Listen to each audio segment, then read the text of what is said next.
jamais vu, Dieu que nul œil d'un humain n'a jamais vu, nulle pensée jamais conçue, nulle parole ne peut te dire, quel mot te dit pour te mesurer.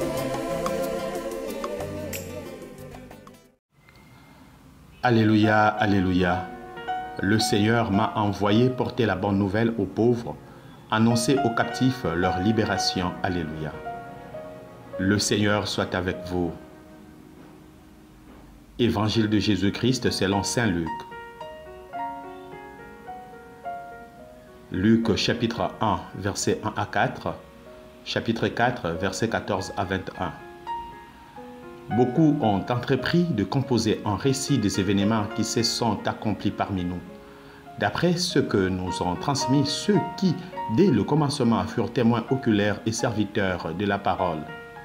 C'est pourquoi j'ai décidé moi aussi, après avoir recueilli avec précision des informations concernant tout ce qui s'est passé depuis le début, d'écrire pour toi, excellent Théophile, un exposé suivi, afin que tu te rendes bien compte de la solidité des enseignements que tu as entendus. En ce temps-là, lorsque Jésus, dans la puissance de l'Esprit, revint en Galilée, sa renommée se répandit dans toute la région. Il enseignait dans les synagogues et tout le monde faisait son éloge. Il vint à Nazareth où il avait été élevé. Selon son habitude, il entra dans la synagogue le jour du sabbat. Et il se leva pour faire la lecture. On lui remit le livre du prophète Isaïe. Il ouvrit le livre et trouva le passage où il est écrit « L'Esprit du Seigneur est sur moi, parce que le Seigneur m'a consacré par l'onction. Il m'a envoyé porter la bonne nouvelle aux pauvres, annoncer aux captifs leur libération, et aux aveugles qu'ils retrouveront la vue, remettre en liberté les opprimés, annoncer une année favorable accordée par le Seigneur. » Jésus referma le livre, le rendit aux servants et s'assit. Tous, dans la synagogue, avaient les yeux fixés sur lui. Alors il se mit à leur dire, « Aujourd'hui s'accomplit ce passage de l'Écriture que vous venez d'entendre. »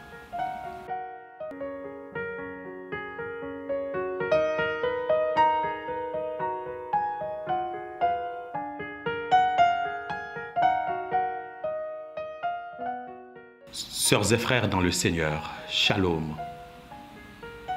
Le troisième dimanche du temps ordinaire est depuis 6 ans celui de la parole de Dieu après que le Saint-Père publie en la fête de Saint Jérôme, le 30 septembre 2019, sa lettre en forme de motu proprio Aperuit Illis, qui s'est traduit en français, il leur ouvrit.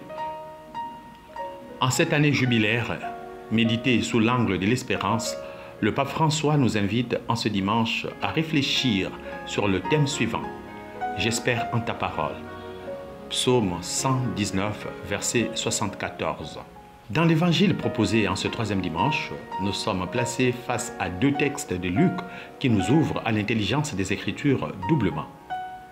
Premièrement, de la référence à l'extension, Luc chapitre 1, verset 1 à 4. Et deuxièmement, de l'extension à l'accomplissement, Luc chapitre 4, versets 14 à 21.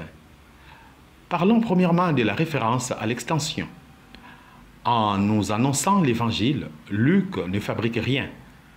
Il a une base de connaissances déjà apprises ou vécues.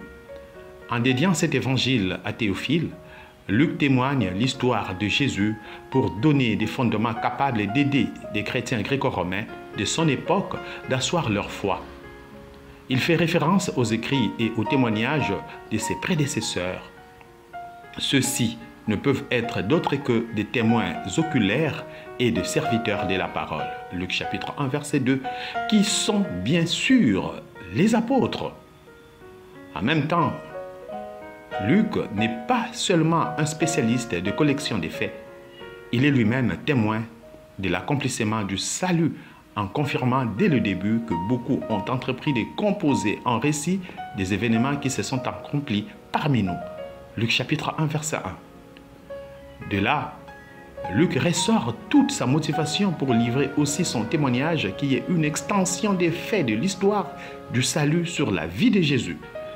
C'est pourquoi son évangile, avant la manifestation publique Jésus à Nazareth, qui est la deuxième partie de l'évangile d'aujourd'hui, détaille des annonciations de Jean et de Jésus.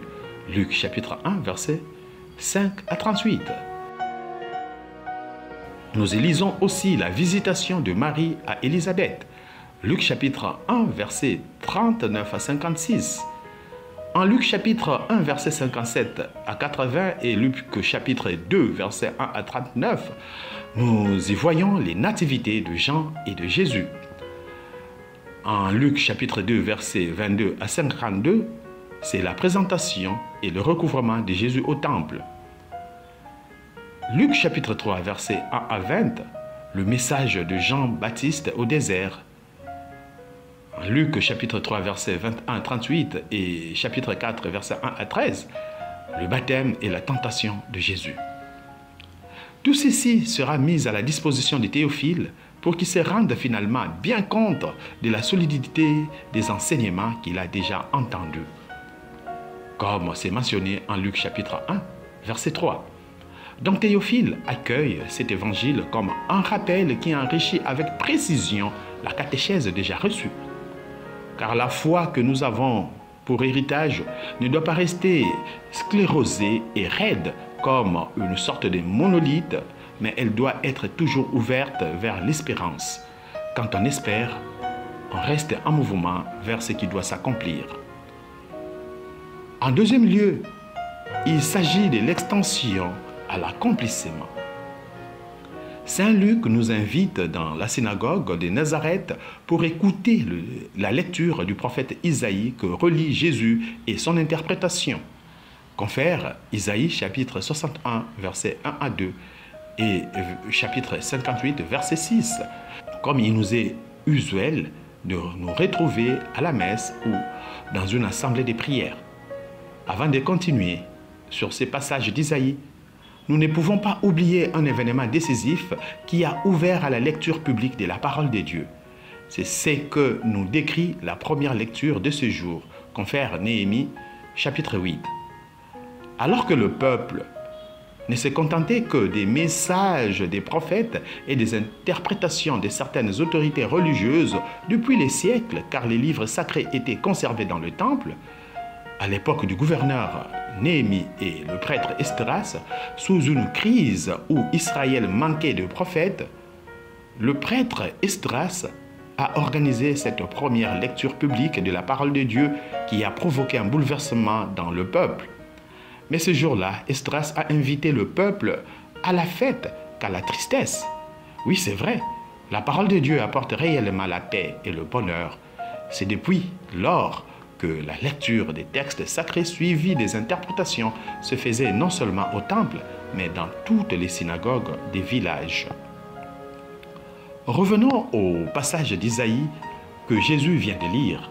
Le dit passage qui parlait de la mission du prophète lui-même qui annonçait l'intervention de Dieu dans un jubilé en faveur de son peuple exilé, trouve son accomplissement dans le lecteur du jour qui est Jésus. Car Dieu qui a tant aimé le monde, qu'il a envoyé son Fils qui est au milieu de son peuple. Confère Jean 3, verset 16. Sans complaisance, tous les signes annoncés par Isaïe sont visibles en action dans la vie de Jésus. C'est lui le véritable libérateur car il est le Verbe fait chair. En l'écoutant, nous devons sentir quelque chose d'autre dans notre vie. Nous ne pouvons pas rester les mêmes avant et après l'écoute de la bonne nouvelle. C'est de cette manière que nous pouvons réellement former le corps du Christ.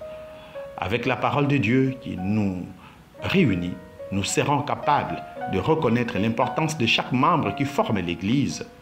C'est ensemble que nous espérons à la parole de Dieu et nous ne pouvons pas accepter que l'autre vive dans la tristesse pendant que nous vivons dans la joie. Nous pouvons relire la deuxième lecture, 1 Corinthiens chapitre 12, versets 12 à 30. Prions en ce jour pour que la grâce divine nous accorde la force d'aimer cette parole de Dieu par les lectures, les méditations et sa mise en pratique dans une communauté de témoins. Que les aînés et les adultes fortifient les plus jeunes à aimer la bonne nouvelle. Que Notre-Dame de l'Immaculée Conception intercède pour nous. Prions.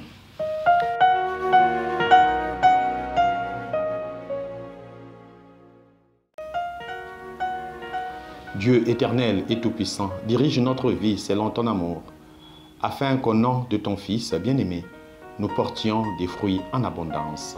Par Jésus le Christ, notre Seigneur. Amen. Le Seigneur soit avec vous. Que Dieu Tout-Puissant vous bénisse et vous garde, le Père et le Fils et le Saint-Esprit. Amen. Bon dimanche de la parole de Dieu.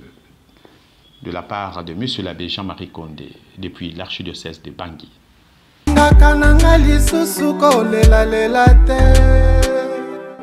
Oba promesse na yo eleki mawa nanga na motu ya mingi ye. Ata lelo nazui te nayebi te nakokelela seko te. Nano namona te moto ya epai na yo azonga maboko pamba e. Natongo kotelemisa ngai mpe kopesanga makasi Nzambe. Olongolanga posa ya komitungisa po ya makambo maseye. Uta nayeba yo posa ya motema nanga etonda na bolingo na yo Nzambe.